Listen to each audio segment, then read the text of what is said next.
केंद्रीय मंत्री और बीजेपी तेलंगाना अध्यक्ष किशन रेड्डी ने कहा, आगामी संसदीय चुनाव में कांग्रेस को देश में 40 सीटें भी नहीं मिलेंगी। गजवेल में विजय संकल्प यात्रा का आयोजन किया गया। स्थानीय इंदिरा सर्कल पर बैठक आयोजित की गई। मौके पर किशन रेड्डी ने कहा, हमने आगामी संसद चुनाव जीतने के उद्देश्य से पूरे तेलंगाना में 5 यात्राएं शुरू की है। प्रधानमंत्री नरेंद्र मोदी लोगों को चुनाव की जरूरत समझा रहे हैं। आने वाले एमपी चुनाव में लोगों को देश हित में सोच समझकर वोट करना चाहिए। एक तरफ वाइन शॉप और दूसरी तरफ पेट्रोल स्टेशन। यह पटानचेरू में स्थानीय इंडियन ऑयल पेट्रोल स्टेशन के बगल में खोली गई नई वाइन शॉप है। शराब की दुकान पर आने वाले सभी लोग पेट्रोल पंप के सामने अपनी गाड़ियां खड़ी कर देते हैं। आए दिन पेट्रोल पंप पर पेट्रोल भराने आने वाले लोगों को भारी दिक्कतों का सामना करना पड़ रहा है। पेट्रोल पंप के सामने शराब के नशे में धुत होकर शराब बेचने वाले दुकानदारों के कारण परिवार के साथ पेट्रोल पंप पर आने वाले लोगों को गंभीर परेशानियों का सामना करना पड़ रहा है। वाइन शॉप ने परमिट रूम को काफी चौड़ा बनाकर पार्किंग की व्यवस्था नहीं की है, जिसके कारण सभी दवा विक्रेता पेट्रोल पंप के सामने पार्किंग कर रहे हैं और स्थानीय लोगों को गंभीर समस्याओं का सामना करना पड़ रहा है। स्थानीय लोग चाहते हैं कि स्थानीय पुलिस और उत्पाद शुल्क पुलिस इस समस्या का समाधान करे। महेश्वरम विधानसभा क्षेत्र के बड़ंगपेट नगर निगम अंतर्गत गुर्रमगुड़ा में निजी समारोह हॉल में संत श्री सेवालाल महाराज की 285वीं जयंती भव्य रूप से मनाई गई। कार्यक्रम में मुख्य अतिथि के तौर पर स्थानीय विधायक सबिता इंद्र रेड्डी, देवरकुंडा विधायक बालू नाइक शामिल हुए। स्थानीय विधायक सबिता इंद्र रेड्डी ने कहा, वह बंजारा जाति की हमेशा ऋणी रहेंगी और आप सभी को धन्यवाद देती है जिन्होंने कल हुए साधना चुनाव में मुझे वोट दिया। उन्होंने यह भी कहा, मैंने आपके लिए भवन बनाने का वादा किया है और हम गुर्रमगुड़ा में बंजारा भवन बनाएंगे। हमने महेश्वरम में बंजारा संघ को 1 एकड़ जमीन दी है और मीरपेट में लेनिन नगर में कुछ जमीन बंजारा संघ को आवंटित की गई है।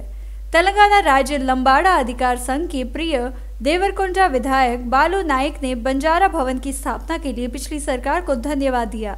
उन्होंने संत श्री सेवालाल जयंती समारोह आयोजित करने और कर्मचारियों के लिए आधिकारिक अवकाश घोषित करने के लिए सीएम रेवंत रेड्डी को धन्यवाद दिया। उन्होंने कहा, वे पूरे राज्य में बंजारा समुदाय के अधिकारों के लिए लड़ते रहेंगे। इस कार्यक्रम में बड़ंगपेट नगर निगम के मेयर चिगुरिंता पारिजात नरसिम्हा रेड्डी, डिप्टी मेयर इब्राहिम शेखर, पार्षद, बंजारा संगम के प्रदेश अध्यक्ष राजकुमार, गुर्रमगुड़ा बंजारा संगम के नेताओं और महिलाओं ने भाग लिया। कई कल्याण संघों के नेताओं ने आरोप लगाया है, मीरपेट कॉरपोरेशन अवैध निर्माण में बाधा बन गया है। रविवार को Nande hills colony, association Chaitanya hills colony, teachers colony, Vignanpuri colony, Prashant hills colony, Shiva hills, Nagarjuna hills ने विरोध प्रदर्शन किया। निगम के अंतर्गत नंदी हिल्स स्क्वायर में अवैध निर्माण के खिलाफ 7 हिल्स कई उपनिवेशवादियों ने मुख्य सड़क पर रास्ता रोको को आयोजन किया। उन्होंने चिंता व्यक्त की कि 4 मंजिला इमारत के लिए मुख्य सड़क के निर्माण के लिए कोई परमिट नहीं है, लेकिन अवैध रूप से सड़क का निर्माण कर रहे टाउन प्लानिंग अधिकारियों से उन्होंने कई बार गुहार लगाई, लेकिन उन्होंने ध्यान नहीं दिया। उन्होंने शिकायत की, नगर नियोजन अधिकारी अवैध निर्माणकर्ताओं को प्रोत्साहित कर रहे हैं। कॉलोनीवासियों के नारेबाजी करने और मुख्य सड़क पर धरना देने से भारी ट्रैफिक जाम हो गया। यदि अवैध निर्माण नहीं हटाया गया तो वे कलेक्टर से शिकायत करेंगे। पूर्व मंत्री केटीआर, इब्राहिमपट्टनम के पूर्व विधायक मंची रेड्डी किशन रेड्डी ने कांग्रेस कार्यकर्ताओं के हमले में घायल हुए पत्रकार शंकर से तुर्कारियंजल में मुलाकात की। केटीआर ने शंकर पर हमला करने की घटना का कड़ा विरोध किया। उन्होंने कहा, कांग्रेस कार्यकर्ताओं ने आधी रात की योजना के तहत हमला किया था और पुलिस सरकार की पिट्ठू बन गई है, मामले को कमजोर कर रही थी। मलकपेट में मेट्रो स्टेशन और रेलवे स्टेशन पर पुलिस ने संदिग्ध बैगों की जांच की। तेलंगाना को गांजा मुक्त राज्य बनाने के लिए नियमित जांच की जा रही है। तलाशी अभियान के अंतर्गत पुलिस ने कम मात्रा में गांजे की आपूर्ति को रोकने और पकड़ने के लिए जांच जारी रखी है। अगर कोई मेट्रो या ट्रेन में गांजा की ढुलाई कर रहे हैं तो स्थानीय पुलिस को सूचित करने पर उसे इनाम दिया जाएगा। जीएचएमसी की डिप्टी मेयर मोते श्रीलता कांग्रेस नेताओं के साथ एक विशाल रैली के लिए गांधी भवन गई। मंत्री पोन्नम प्रभाकर के नेतृत्व में कांग्रेस का दुपट्टा उड़ाया गया। ग्रेटर हैदराबाद के डिप्टी मेयर मोते श्रीलता और मोते शोभन रेड्डी कांग्रेस पार्टी में शामिल हो गए हैं। वह कांग्रेस नेताओं के साथ विशाल रैली में गांधी भवन गए। मंत्री पोन्नम प्रभाकर की मौजूदगी में कांग्रेस में शामिल हुए। तेलंगाना कांग्रेस पार्टी के प्रदेश प्रभारी दीपादास मुंशी ने उन्हें कांग्रेस का दुपट्टा उड़ाकर पार्टी में शामिल होने के लिए आमंत्रित किया। कार्यक्रम में कांग्रेस पार्षद, पूर्व मेयर बोंतु राम मोहन, पूर्व डिप्टी मेयर बाबा फसीउद्दीन, वरिष्ठ कांग्रेस नेता और कार्यकर्ता शामिल हुए। संयुक्त किसान मोर्चा, श्रमिक और नागरिक समाज के नेताओं ने WTO से भारत की वापसी की मांग करते हुए 26 फरवरी को राज्य भर के सभी वृक्ष केंद्रों पर ट्रैक्टर और वाहन आयोजित करने का आह्वान किया। हैदराबाद के सुंदरिया विज्ञान केंद्र में पोस्टर लॉन्च कार्यक्रम आयोजित किया गया।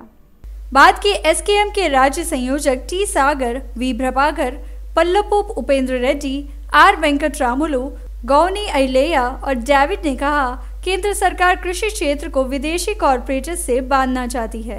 उन्होंने WTO से भारत के बाहर होने की मांग की।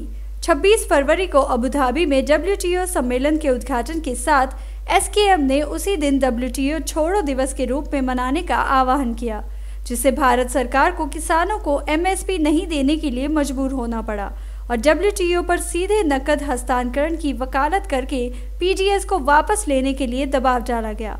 लाभ जो दोनों किसानों, गरीब लोगों और खाद्य सुरक्षा के लिए हानिकारक है और भारत की संप्रभुता के लिए हानिकारक है। अंबरपेट में Golnaka division Ganganagar Agra sweet house विवाद का केंद्र बन गया है। मिठाइयों में कीड़ा मिलने से उपभोक्ता हैरान है। कहा जाता है जिन खाद्य पदार्थों का सेवन किया जाता है उनमें ऐसे अंश मौजूद होने से सेहत को नुकसान होता है। उपभोक्ता मिठाइयों के उत्पादन में लापरवाही बरतने वाले आगरा स्वीट हाउस के मालिक के खिलाफ कार्रवाई की मांग कर रहे हैं। एक परिवार गंगानगर डी-मार्ट गोलनाका डिवीजन अंबरपेट निर्वाचन क्षेत्र के पास आगरा स्वीट हाउस की कैंटीन में गया। जब परिवार के सदस्य खाना खा रहे थे तभी छोटे लड़के ने उसमें कीड़ा देखा तो वह चौंक गए। उसने मामले का खुलासा अपने माता पिता और रिश्तेदारों को किया।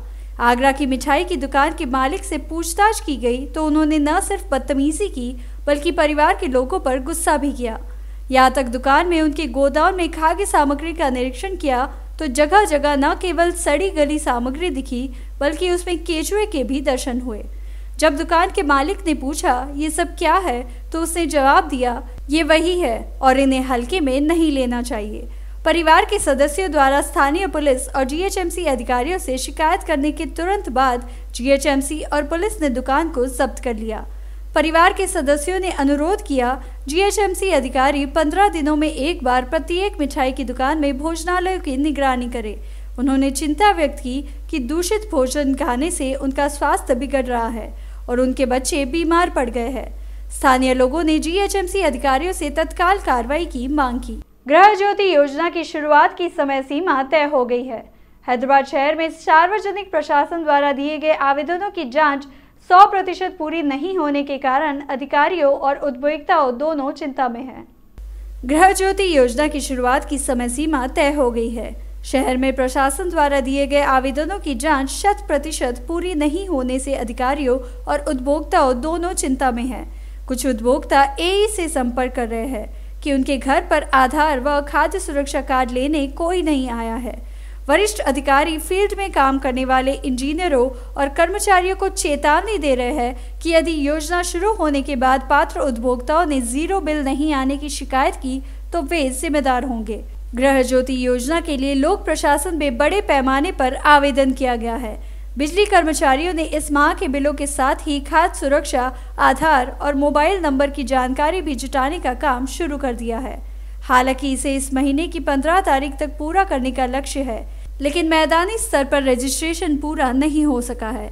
अनुमान है कि अब तक सामने आई योग्यताओं के मुताबिक शहर में 16 लाख लोगों पर गृह ज्योति लागू होने की संभावना है। अधिकारियों का कहना है कि भले ही 19.85 लाख आवेदन प्राप्त हुए हैं, लेकिन उनमें से कुछ के पास राशन कार्ड नहीं है और पिछले साल का मासिक औसत 200 यूनिट से अधिक था, इसलिए आवेदन करने की कोई संभावना नहीं है। विश्वम एजुटेक स्कूल के लैब निदेशक रवि कुमार CEO हरिचरण ने कहा, गणित में उत्कृष्टता हासिल करने पर ही छात्र कुछ भी हासिल कर सकते हैं। विश्वम एजुटेक स्कूल लैब्स के तत्वाधान में अबैकस वैदिक मैथ्स के नाम से राज्य स्तरीय प्रतियोगिता आयोजित की गई थी। विद्यार्थियों को वर्तमान शिक्षा प्रणाली के अनुसार बदलाव करने की सलाह दी जाती है। विश्वम एजुटेक स्कूल के निदेशकों ने कहा कि छात्रों के लिए मैक्स लो कैलकुलेटर का उपयोग करने से पहले अच्छे कौशल के साथ कैलकुलेटर बनाने के लिए अबैकस बहुत ही उपयोगी है।